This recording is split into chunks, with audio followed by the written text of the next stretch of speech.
कार्यक्रम की रूपरेखा थी, लेकिन मेरी व्यवस्था को देखते हुए कार्यक्रम तो यहाँ पे ज़्यादा नहीं होगा।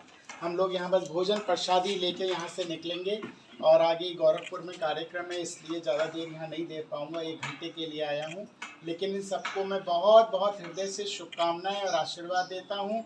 और सिर्फ एक ही बात कहूँगा कि जब तक मोदी योगी इस देश में हैं, तब तक ये देश सुरक्षित है। मेरे को किसी मुसलमान से, किसी से कोई दिक्कत नहीं है। भारत में रहो, लेकिन भारत के लिए बुरा मत बोलो।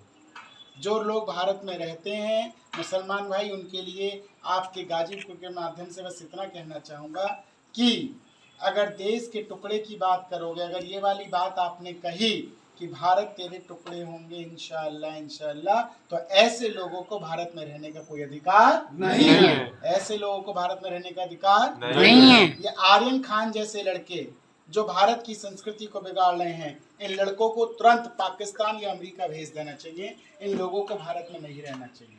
जो भारतीय संस्कृति के साथ खिलवाड़ कर रहे हो, चाहे वो शाहरुख खान हो, चाहे सलमान खान हो, चाहे आमिर खान हो, इन तीनों को भी भारत में रहने का कोई अधिकार नहीं है। भारत में वही रहेगा जो भारत की संस्कृति को बनाएगा, जो भारत की धर्म की ध्वज पताका को लहराएगा, जो भारतीय संस्कृति की बात करेगा, जो भारत के मान और सम्मान को बढ़ाएगा, वही व्यक्ति भारत में रहने का हकदार है और उसी को ही रहना चाहिए। जो भारत के विरुद्ध बात करेगा वो भारत में रहने का अधिकार नहीं है। इसलिए मेरे भाइयों, हिंदू भाइयों से निवेदन कर रहा हूँ, जाग जाओ। अगर नहीं जागोगे तो आपका भी देश जैसे अफगानिस्तान में हुआ, बांग्लादेश होने की तैयारी में है, ऐसी भारत में होगा। लेकिन मैं इतना बता दूं, जब तक मोदी और योगी हैं तब तक पूरा देश सुरक्षित है। सिर्फ मोदी योगी की बात करें, देश को सुरक्षित करें और सिर्फ अपनी भारत संस्कृति के लिए, धर्म के लिए समर्पित रहें। क्योंकि 4 बातें, धर्म की जय हो, अधर्म का नाश हो, प्राणियों में सद्भावना हो, विश्व का कल्याण हो। ये 4 बातें कहीं मिलती हैं? कहीं नहीं। किसी अन्य धर्म में मिलती हैं? नहीं। ये सिर्फ सनातन संस्कृति में मिलती है, हमारे भारतीय धर्म में मिलती हैं। हमारे भारत के अंदर जो सत्य सनातन धर्म है, ये बातें सिर्फ उसमें मिलती हैं। मैं आप सबसे यही कहना चाहूँगा, इन 4 बातों का ध्यान रखें, क्योंकि ये हमारे भारत की एक योगी था, एक सन्यासी था, जिसका नाम था स्वामी विवेकानंद, जो अपनी धर्म की ध्वज पताका को लहराने कहाँ गया था? न्यूयॉर्क, अमेरिका में गया था। तो किस लिए? क्योंकि ज्ञान का भंडार था उनके पास। शिक्षा हमारे भारत की रीढ़ की हड्डी है। शिक्षा को मजबूत बनाओ।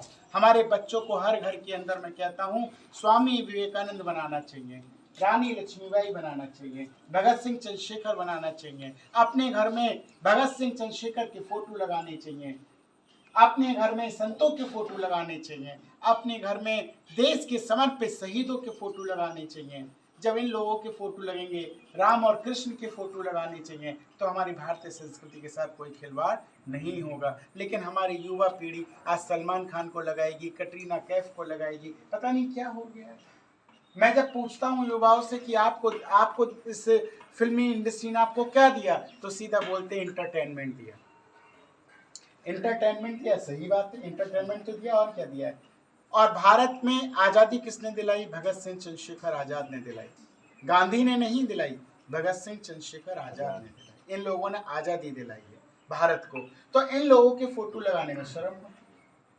मैं तो कहता हूं कि भारतवर्ष के हर ऑफिस के अंदर भी, हर सरकारी कार्यालय में भगत सिंह का फोटो लगे, चंद्रशेखर आज़ाद का फोटो लगे, गोडसे का फोटो लगे।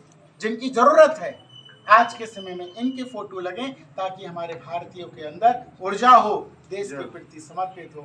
ऐसी मैं शुभकामना देता हूँ, संदेश देता हूँ। और गाजीपुर की जय जयकार हो पूरे भारतवर्ष में, क्योंकि गाजीपुर में इतने बढ़िया लोग रहते हैं जो धर्म के प्रति समर्पित हैं।